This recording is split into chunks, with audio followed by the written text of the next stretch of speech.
पहियों पर इंसानी जान, थोड़ी सी नासमझी, सड़क पर तेजी, नियमों की अनदेखी और जिंदगी खत्म।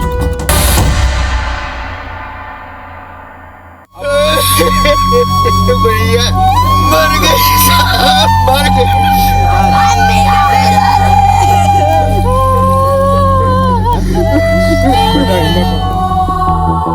मध्य प्रदेश के सीरी जिले में बसंत पंचमी के दिन दर्दनाक हादसा हुआ।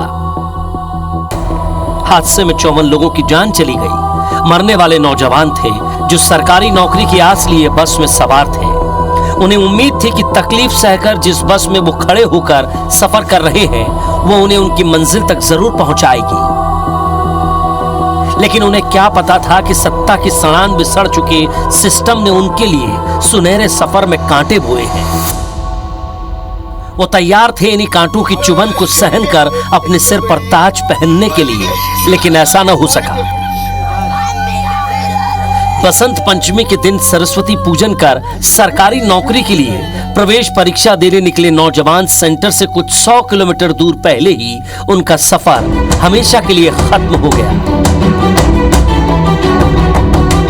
दफन हो गए उन नौजवानों के सपने जो सड़े हुए सिस्टम को सुधारने के लिए उन्होंने देखे थे।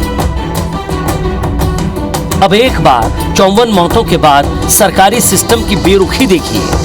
इतने बड़े हादसे में दोषियों को बचाने के लिए लीपापोती शुरू हो गई। बस चलाते हुए गर्लफ्रेंड से मोबाइल पर बात करना 54 लोगों की जान पर कितना भारी पड़ सकता है, इसका अंदाज़ा शायद आप नहीं लगा सकते। लेकिन सीधी बस हादसे में जो घटना घटित हुई है, उस हादसे का असली जो जिम्मेदार है वो बस ड्राइवर है, जो उस वक्त जब घटना हुई उस वक्त मोबाइल फ़ोन पर अपनी गर्लफ्रेंड से बात कर रहा था। जिस तरीके से रिपोर्ट्स आ रही हैं उससे ये साफ़ हुआ है कि ड्राइवर जो है मोबाइल पर फ़ोन बात कर रहा था और गाड़ी भी तेज़ रफ्तार में थी, और उसी की वजह से गाड़ी जो है नहर में उतरी, और नहर में उतरने के बाद जो है 54 लोगों की मौत हो गई डूबने से। ये वही बस है। इस बस के अंदर की जो तस्वीरें आप देख पा रहे हैं, इसी बस में 54 वो लोग सवार थे जो अब इस दुनिया में नहीं हैं, और उनकी मौत का जो जिम्मेदार है वो फ़िलहाल सलाखों के पीछे है। लेकिन अब वो फ़ोन पर बात कर रहा था और बात करने के दौरान डिसबैलेंस हुई गाड़ी और नहर में उतर गई। देखिए, ये शॉल उन महिलाओं का है जो अब इस दुनिया में नहीं है। शॉल ओढ़ के सुबह 7:30 बजे का वक्त था, ठंड का वक्त था, और इस तरीके से हादसा हुआ और वो डूब के सिसकियाँ लेते लेते मर गए। मैं साथ साथ एक और चीज़ दिखाऊंगा। कुछ बुज़ुर्ग भी इस बस में सवार थे जिनका जो बुढ़ापे का जिसे सहारा कहा जाता है, लाठी, वो भी इस वक्त इस बस में मौजूद है।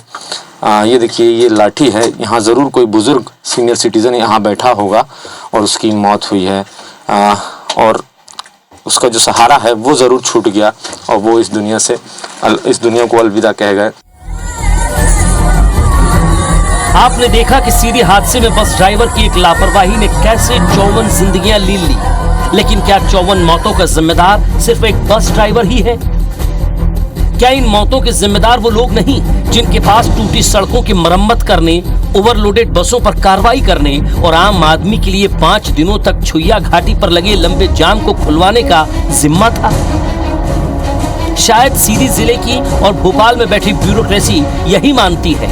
आपको सीधी जिला प्रशासन के जिम्मेदारों के बयान भी सुनवाएंगे, लेकिन उसके पहले आप हादसे के उस चश्मदीद बुजुर्ग की तड़प देखिए। सीधी बस हादसे के चश्मदीद सुरेश गुप्ता जी हमारे साथ हैं। उनसे बात करते हैं कि उस वक्त क्या, जब हादसा हुआ तब क्या तस्वीर थी, किस तरीके से स्थिति वहाँ पर बनी। मैं इसके पहले बता दूं कि सुरेश गुप्ता जी अपनी बहू और अपने 2 साल के नाती के साथ बस में सवार थे। इसी के ठीक सामने यहाँ पर बस रुकी थी और यहीं से वो बैठे थे। हालांकि उस वक्त भी भीड़ में काफ़ी बस में रश था और जगह उनको उस वक्त नहीं मिली थी, और इसी हादसे में इन्होंने अपनी बहू और नाती को खोया है। लेकिन किस्मत से ये बच गए, इनको बचाने वाले उस वक्त वहाँ पहुँच गए। सर, कितने बजे की बात है चढ़े और क्या? 7 बजे यहाँ से बस में बैठे सर। 7 बजे के बाद वहाँ 8 पौने 8 के लगभग टाइम रहा होगा। उतनी समय बस का बैलेंस गड़बड़ा गया, पानी में चली गई। बस तेज चल रही थी, स्पीड ज़्यादा थी। जब आप यहाँ पे चढ़े तो सर क्या स्थिति थी बस में? भीड़ ज़्यादा थी, बच्चे थे और बैठने की जगह थी? हाँ, बैठने की जगह वैसी नहीं थी।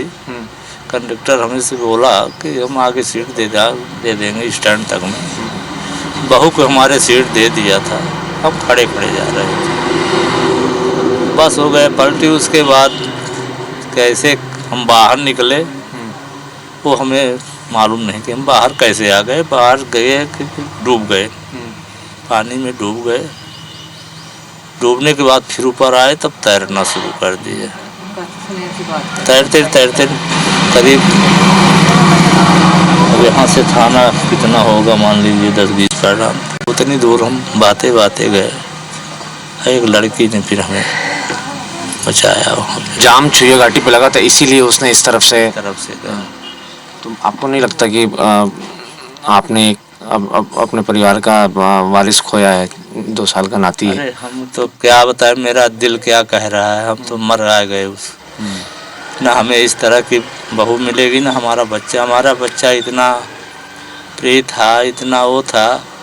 उसकी याददाश्त इतनी तगड़ी थी, वो बोल ज़्यादा नहीं पाता था, पर उसकी याददाश्त जो थी इतनी तगड़ी थी कि आपको जैसे आप बैठे हैं ना, वो आपके पास आ गया होता। वो इतने समय आप यहाँ बैठे थे, इतनी समय को आपको देखता है, आपके पास पहुँच जाता हो। आपको दादा भैया जो कुछ था, बूढ़े लोगों को बब्बा जी कह के, छोटे बच्चों को दादा कह के, दीदी कह के, हमेशा वो बच्चा हमारा, वो तो हमारा कलेजा ले गया सर। बस क्या बोले उसके विषय में। सीधी बस हादसे में सुरेश गुप्ता के घर का चिराग बुझ गया, लेकिन इससे मध्य प्रदेश की ब्यूरोक्रेसी को कोई फर्क पड़ता है? ये जमात तो बड़े बड़े उद्योगों की कारगुजारियों को चंद सिक्कों से छुपाने में महारत जो रखती है। घाटी में बने निजी उद्योग की चिमनियों से निकलते धुएं और सैकड़ों टन वजन के साथ सड़क पर दौड़ती हुई 18 चक्कों की गाड़ियों को ये शायद नहीं देख सकते, क्योंकि चिमनी से निकलने वाले धुएं ने इनकी नजर वाले चश्मे पर धूल जो जमा दी है। सीधी बस हादसे में ड्राइवर की लापरवाही ने 54 जानें ले ली। पटना पुल के पास में ये घटना स्थल है। मैं इस जगह पर खड़ा हूँ। तकरीबन 5 दिन बाद हम इस पूरे घटनाक्रम की पड़ताल कर रहे हैं कि आखिर हादसे की असल वजह क्या थी और हादसा किस तरीके का था, कितना गंभीर हादसा था, और उस वक्त जब यह हादसा हुआ तो इस जगह पर क्या हालात बने रहे होंगे, तो वो जानने की कोशिश हम इस वक्त कर रहे हैं। और पड़ताल में हमने तकरीबन हर एंगल से ये जानने की कोशिश की है कि हादसे की असल वजह क्या थी। देखिए, सबसे पहले मैं घटनाक्रम आपको बताऊं। सीधी से बस निकली थी, परिहार ट्रेवल्स की बस थी जो सतना की है और सीधी टू सतना चलती है। सीधी से तकरीबन सुबह निकली 6 साढ़े 6 बजे के आसपास और 7:30 बजे इस जगह पटना पुल के पास पहुंची। यहाँ हादसा हुआ।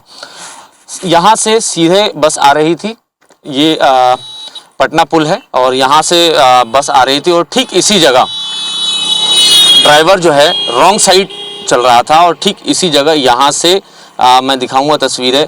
ये देखिए, ये टायरों के निशान हैं। इस जगह से गाड़ी इस नहर में उतरी और स्क्रैचेस आपको नज़र आ रहे होंगे।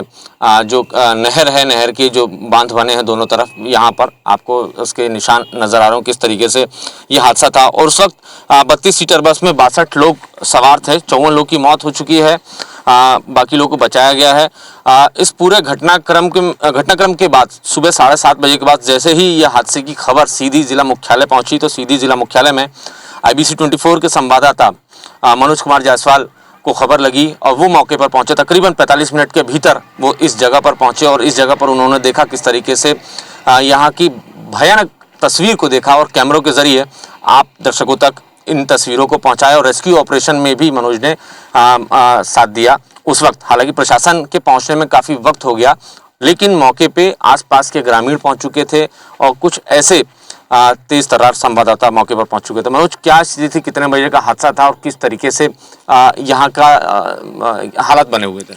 जैसा कि ये हादसा सुबह 7:30 बजे का है, जो सीधी से सतना बस जा रही थी और जहां पर बस में 32 की जगह पर लगभग 62 लोग सवार थे और बस काफ़ी स्पीड में आई और जैसे ही हम यहाँ पर पहुंचे तो देखिए कि बस यहीं से नीचे बांध में जा चुकी थी और वो बस लबालब पानी के नीचे थी और बस के तकरीबन 2 फीट ऊपर पानी चल रहा था। तब तक यहाँ घटनास्थल पर प्रशासन नहीं पहुँचा था और जैसे इसके करीबन हमारे पहुँचने के आधे घंटे बाद प्रशासन यहाँ पर पहुँचा और क्रेन के द्वारा उस बस को तलाशने की कोशिश की जा रही थी, लेकिन बस को निकाल पाना मुश्किल था। जिसके बाद डैम के पानी को रोका गया और जल स्तर जैसे ही जब कम हुआ इसके बाद प्रशासन के द्वारा रेस्क्यू ऑपरेशन को अंजाम दिया गया।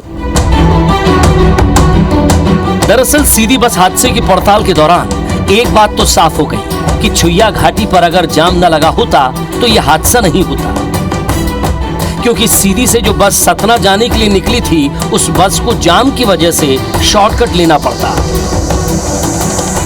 हालांकि छुइया घाटी पर लगे 5 दिनों के जाम के तमाम दावों को प्रशासन गलत बता रहा है, लेकिन IBC 24 के सवालों पर यह जरूर सफाई दी जा रही है कि जाम लगा था या नहीं, ये जांच का विषय है। फिलहाल आप उसी छुइया घाटी की टूटी हुई खतरनाक सड़कों पर हमारे साथ चलिए और देखिए कि इस घाटी पर चढ़ने के लिए आपको अपनी जान हथेली पर रखकर ही सफर करना होगा। सीधी बस हादसा जिस वजह से हुआ, एक बड़ी वजह यह भी थी कि छुइया घाटी में जाम लगा हुआ था और ड्राइवर ने रास्ता बदला, जल्दी पहुंचने के चक्कर में उसने रास्ता बदला और ये हादसा हुआ। देखिए ये छुइया घाटी है, इतनी बारीक सकरी सड़क है और इतने बड़े बड़े ट्रॉले, बड़ी वजनी गाड़ियां यहाँ से गुजरती हैं। धूल का आलम आप देखिए, ये छुइया घाटी है और यहाँ इस रोड, ये असल में यही ट्रैक है सतना जाने का रीवा होते हुए, लेकिन बस ड्राइवर ने गाड़ी की डायरेक्शन बदली और शॉर्टकट के ज़रिए वो पहुंचने की कोशिश कर रहा था। यहीं से VIP भी का मूवमेंट भी होता है और तमाम गाड़ियों का मूवमेंट होता है। मैं तस्वीरें दिखाने की कोशिश कर रहा हूं कि आप धूल देखिए, इस धूल में यहाँ से ड्राइवर किस तरीके से गाड़ी को खींचता है और यहाँ से सतना या सीधी की तरफ जाता है। तो आप देखिए ये बड़ी बड़ी गाड़ियाँ इस तरीके से अगर चलेंगी तो हादसे होंगे। ये हादसे होने की एक बड़ी वजह ये भी है कि इस तरीके से गाड़ियाँ यहाँ पे ड्राइव की जाती है। देखिए ये पैसेंजर बस है, देखिए MP 17 P1048 ये पैसेंजर बस है और ऐसे बस रैश ड्राइविंग करते हुए यहाँ से जा रहे हैं और साथ में बड़ी बड़ी गाड़ियाँ, बड़ी सीमेंट फैक्ट्रियों की फ्लाई ऐश की गाड़ियाँ यहाँ से मूव हो रही हैं।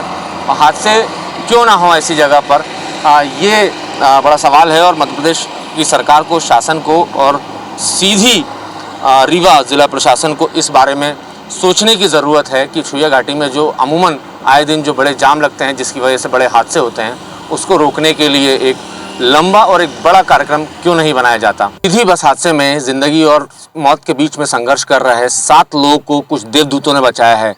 पटना नहर के पास में जब ये हादसा हुआ तब इसी नहर में ज़िंदगी और मौत के बीच में संघर्ष कर रहे थे 7 लोग। हालांकि इस पूरे हादसे में 54 लोगों की ज़रूर मौत हुई है, लेकिन 7 जिंदगियों को बचाया है कुछ लोगों ने इस क्षेत्र के, और उसमें सबसे अहम है शिवरानी लुनिया। ये इसी क्षेत्र में रहती हैं और बड़ी बहादुर बच्ची हैं, 18 साल की उम्र है। इन्होंने 2 लोगों को यहाँ से लिफ्ट किया है, पानी में छलांग लगाई है और तैरकर उनकी जान बचाई है। मुख्यमंत्री शिवराज सिंह चौहान ने भी इनका अभिनंदन किया है, इनका सम्मान करने का ऐलान किया है, साथ ही साथ एक बड़ी इनाम की राशि की घोषणा भी इनके लिए की है। इस बहादुर बच्ची से बात करते हैं। शिवरानी, क्या हुआ था उस वक्त, कैसे तुम्हें पता चला, क्या देखा तुमने और बिना देरी के तुमने किस तरीके से लोगों को बचाना शुरू किया? जी सर, पता है मैं घर में बैठी हुई थी, ब्रश करके ही मैं जैसे ही घर से बाहर निकल कर बैठती हूँ तैसे ही बस नहर में गिर गई।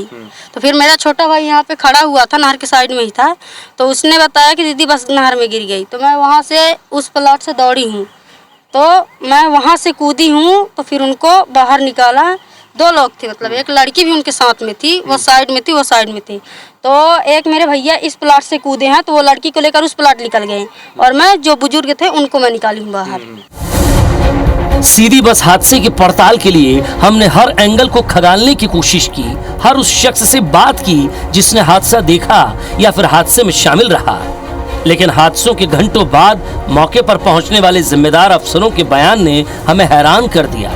आखिर इतना कुछ होने के बाद भी बेपरवाह प्रशासन कैसे मालदार उद्योगपतियों, ठेकेदारों की काली करतूत पर पर्दा डालता है? सीधी बस हादसे की जांच तकरीबन पूरी होने वाली है और इस पूरे मामले में बातचीत करने के लिए मेरे साथ सीधी एसपी पंकज कुमार साहब ने, उनसे बात करते हैं। सर, हादसा बड़ा दुखद था, बड़ा दर्दनाक हादसा था।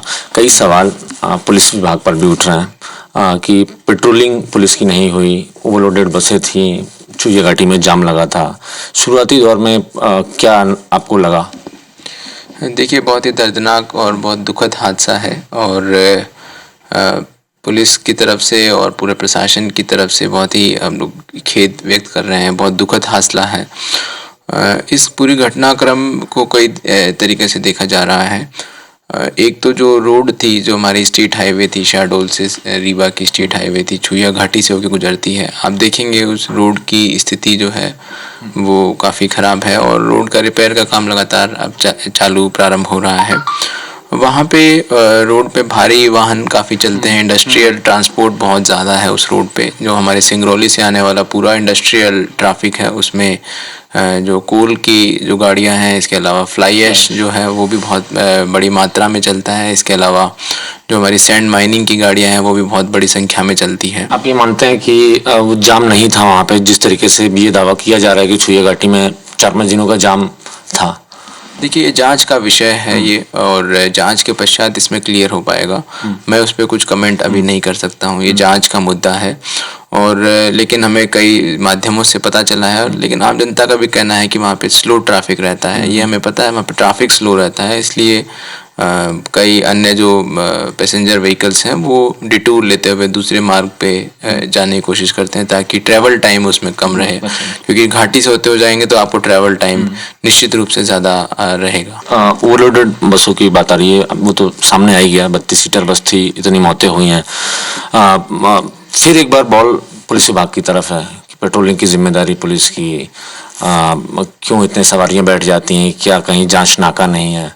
तो एक तरीके से ये भी जिम्मेदारी पुलिस विभाग की तरफ निकल कर सामने आई है।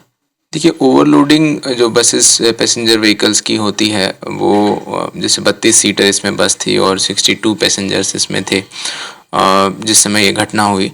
लेकिन ये पैसेंजर्स एक जगह से कहीं पे बोर्ड नहीं हुए हैं। ये यहाँ से सीधी से बस जब प्रारंभ हुई तब कितने पैसेंजर्स थे, फिर चुरहट में गई, लगभग 25 किलोमीटर दूर चुरहट है, वहाँ पे कितने पैसेंजर्स बोर्ड हुए, और उसके पश्चात रामपुर में गई, वहाँ पे कितने पैसेंजर्स बोर्ड हुए। जिला मुख्यालय से लगभग 70-75 किलोमीटर की दूर की घटना है ये। और अलग अलग स्थानों पर जो यात्रियों इसमें गाड़ी के अंदर चढ़े हैं। और क्योंकि इस पर्टिकुलर केस में क्योंकि एग्ज़ाम देने के लिए कई विद्यार्थी, कई एस्पिरेंट्स जा रहे थे, इसलिए 35 से ज़्यादा की संख्या में एग्ज़ाम गोइंग स्टूडेंट्स थे। और इसके अलावा जो है उनके पेरेंट्स भी उनके साथ में थे, apart from the normal passengers जो थे इस गाड़ी के अंदर। तो ये स्पेशल केस है इस पर्टिकुलर केस में, और पुलिस लगातार इसकी चेकिंग करती है। परिवहन विभाग की भी इसमें चेकिंग लगातार रहती है, और हम कोशिश करेंगे कि इस तरीके से अभियान भी प्रारंभ किया है। और हमने पिछले दिनों में काफ़ी कार्रवाइयाँ ऐसी बसेस पे की हैं जो अभी भी ओवरलोडिंग रूप से चल रही है, जिसमें पैसेंजर ओवरलोड रहता है। कई अन्य प्रैक्टिकल इसमें समस्याएं भी पैसेंजर बसेस के द्वारा बताया गया है, उस पर भी हम लोग ध्यान दे रहे हैं, और ताकि ये पूरी समस्या पूर्ण रूप से ख़त्म हो सके। पिछले दिनों में हमने 400 से ज़्यादा वाहनों पे चालानी कार्रवाई करी है 2-3 दिन के अंदर। इस घटना के बाद इस घटना से पहले भी हम लोग लगातार चालानी कार्रवाई करते रहे हैं। हम लोगों की रिपोर्ट जो है भोपाल के माध्यम से माननीय उच्चतम न्यायालय में भी जाती है। तो लगातार पुलिस के द्वारा ट्रैफिक मोटर व्हीकल की चेकिंग की जाती है, कई जगहों पे चेकिंग की जाती है, स्थान बदल बदल के चेकिंग की जाती है, और उसमें चालानी कार्रवाई भी हमारी प्रारंभ से रही है। घटना से पूर्व में भी हम लोगों की चालानी कार्रवाई हर हेड में की जाती रही है, और लेकिन ये हमारी त्रुटि है कि इस बस को हम ओवरलोड होने से रोक नहीं सके। दरअसल मध्य प्रदेश के सीधी जिले में 16 फरवरी मंगलवार को सुबह 7:30 बजे हुए इस हादसे की जिम्मेदारी सिर्फ ड्राइवर पर ही डाली जा रही है। ड्राइवर की गलती थी और उसे कड़ी से कड़ी सजा मिलनी चाहिए, क्योंकि उसने न जाने कितने ही सितारों की जान ले ली जो फलक पर चमकने वाले थे। मगर एक सच्चाई ये भी है कि इस घटना का जितना जिम्मेदार बस ड्राइवर है, उतना ही जिम्मेदार प्रशासन और आरटीओ भी है। सीधी जिले के अफसरों की बेहयाई का अंदाजा आप इस बात से भी लगा सकते हैं कि जब मुख्यमंत्री शिवराज सिंह चौहान के सीधी में रात्रि विश्राम के दौरान सुबह 4 बजे तक पानी की मोटर चलती रह गई और सीएम को रात भर मच्छरों ने सोने तक नहीं दिया। सीधी बस हादसे की जांच तकरीबन पूरी हो चुकी है। मेरे साथ सीधी जिले के कलेक्टर रविंद्र चौधरी साहब हैं, उनसे बात करते हैं। छुइया घाटी में 4-5 दिन से जाम लगा था, लोग रिपोर्ट कर रहे हैं कि लंबे अरसे से जाम लगा था और अमूमन वहाँ लगता है। जिम्मेदारी किसकी है सर? क्या परिवहन विभाग की या पुलिस विभाग की? पूरा जाम तो नहीं था। प्रतिदिन 13 को भी व्हीकल्स गए हैं, 14 को भी गए हैं, 15 को भी गए हैं और रिकॉर्डेड है कि कौन व्हीकल कहाँ गए हैं। तो लेकिन इंटरमिटेंटली वहाँ जाम तो रहता था कि जैसे कल भी हम लोगों की अभी जब फोर्स अलग से लगाया गया कॉन्वॉय सिस्टम के द्वारा किए गए हैं, तो कल भी करीब 6 गाड़ियाँ जो बलकर हैं बाकी से जुड़े रास्ते में ख़राब हुए। जैसे जो बड़ी गाड़ियाँ जहाँ ख़राब होते हैं तो वहाँ स्टीपी उसका स्लोप है तो वो उसको ठीक होने में भी समय लगता है। ये चीज़ें जो है इसमें ये मतलब प्रैक्टिकल वहाँ दिक्कत तो होती थी, वो रोड की मार्ग की हालत काफ़ी ख़राब थी और लेकिन आम परसेप्शन ये हो जाता है कि वहाँ अक्सर जाम रहता है तो लोग उसको अवॉइड करते हैं। जिम्मेदारी किसकी सर? आरटीओ, पुलिस विभाग आंख बंद कर लेता है कि ये परिवहन विभाग की जिम्मेदारी है, परिवहन विभाग की पुलिस की पेट्रोलिंग होनी चाहिए वहाँ पे। देखिए ये तो जिम्मेदारी तो बनती है, चूँकि रोड हमारा है उसमें कार्रवाइयाँ भी हुई हैं और अभी जो एडीएम सीधी भी उसकी जांच कर रहे हैं, तो फाइनल रिपोर्ट जब आएगी और भी जो जिम्मेदार होंगे वो उनकी जिम्मेदारी तय हो। सर एक और बड़ा अहम सवाल है, बच्चियां वहाँ पे थी, एएनएम के एग्ज़ाम देने जा रही थी, क्या हम इंतज़ाम नहीं कर सकते थे सर? सीधी जिले में की सूचना मिलती तो बिल्कुल हम लोग ने भेजा, जैसे जी के एग्ज़ाम देने जा रहे थे तो अलग से जो जबलपुर भेजा, बाकी जगहों पे हम लोगों ने व्यवस्थाएं की और एक बार भी यदि संपर्क किया जाता तो ये चीज़ें हम लोग करते हैं और जैसा माननीय मुख्यमंत्री जी का रहता है जो उनकी चीज़ें हम लोग, अब ये कि सुबह परीक्षा है इस तरह के उनको कोई साधन नहीं मिल पा रहा तो ऐसी कोई सूचना नहीं थी। यदि जैसे शाम को या नेक्स्ट डे की सुबह निकलेंगे, सुबह ही पहुंच जाएंगे और जल्दबाजी में और जो भी मानवीय उस समय जो भी चीज़ें हुई तो ये दर्दनाक हादसा। सेंटर की बात हो रही है, सीधी जिले में सेंटर ना होके सतना जिले में सेंटर दिए गए। सीधी जिले में काफ़ी सारे प्राइवेट कॉलेजेस भी हैं, गवर्नमेंट कॉलेजेस भी हैं, स्कूल भी हैं, छुट्टी का दिन था, उस दिन एग्ज़ाम कंडक्ट कराए जा सकते थे। क्या भोपाल से कोऑर्डिनेट नहीं किया कलेक्टर साहब से आपसे? नहीं, इसमें ये चीज़ें मेरे सामने भी नहीं आई। जिससे पहले इग्नो की परीक्षा के सेंटर्स की बात थी तो जब आई थी तो हम लोगों ने वो बात करके वो सेंटर्स यहाँ हुए। इस संबंध में नहीं हुआ जैसे जो पहले जैसे आता है कि यहाँ हो, ये यदि ज़रूर है कि अब चूँकि हादसा हो गया तो ये चीज़ें भी हैं सामने और जाहिर है कि अन्य परीक्षाएं होती हैं तो जिले में भी हो सकती हैं। आगे जरूर सरकार इसमें नीति बनाएगी। सीएम साहब आए थे, काफ़ी लोगों से मिले भी, परिजनों से मिले, आप लोग को भी निर्देश दी दोबारा इस तरह की स्थिति ना हो। आगे किस तरीके से आप लोग कार्रवाई कर रहे हैं सर? क्या तैयारी है आगे की ताकि ऐसे हादसे ना हो? देखिए अभी 23 तारीख से 6 तारीख तक उस पूरे रोड में रिपेयर का काम होगा। 2 तरह का शॉर्ट टर्म और लॉन्ग टर्म है। शॉर्ट टर्म रिपेयर 23 तारीख से शुरू करेंगे। उसके लिए भी चूँकि भारी जो आवागमन वाले जो वाहन हैं उनको हमको कम्प्लीटली रोकना होगा।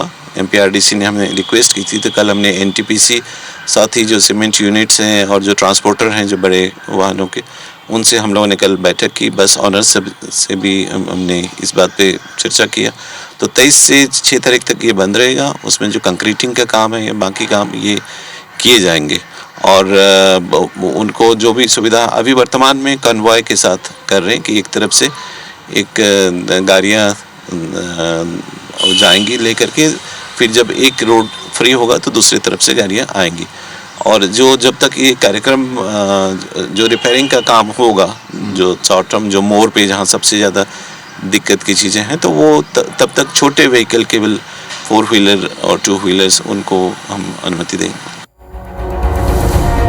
फिर भी सवाल ये उठता है कि घटना के दोषी वो बड़े बड़े प्लांट्स नहीं हैं जो तय वजन से ज्यादा फ्लाई ऐश और सीमेंट भरकर स्टेट हाईवे की सड़कों को तोड़ते हैं और जब वो इन सड़कों को सैकड़ों हजारों टन के वजन से रौंदते हुए जाते हैं तो प्रशासन अपनी आंखें क्यों मूंद लेता है? हालांकि इन सवालों का जवाब न सीधी जिले के बेशर्म अफसरों के पास है और न ही राजधानी भोपाल के एसी दफ्तरों में बैठे अफसरों के पास। लेकिन आप उन जिम्मेदारों से ये सवाल जरूर पूछिएगा कि कब तक अरबों खरबों में खेलने वाले उद्योगपति और ठेकेदारों का ये गठजोड़ हमारे और आपकी जिंदगियों को रौंदता रहेगा।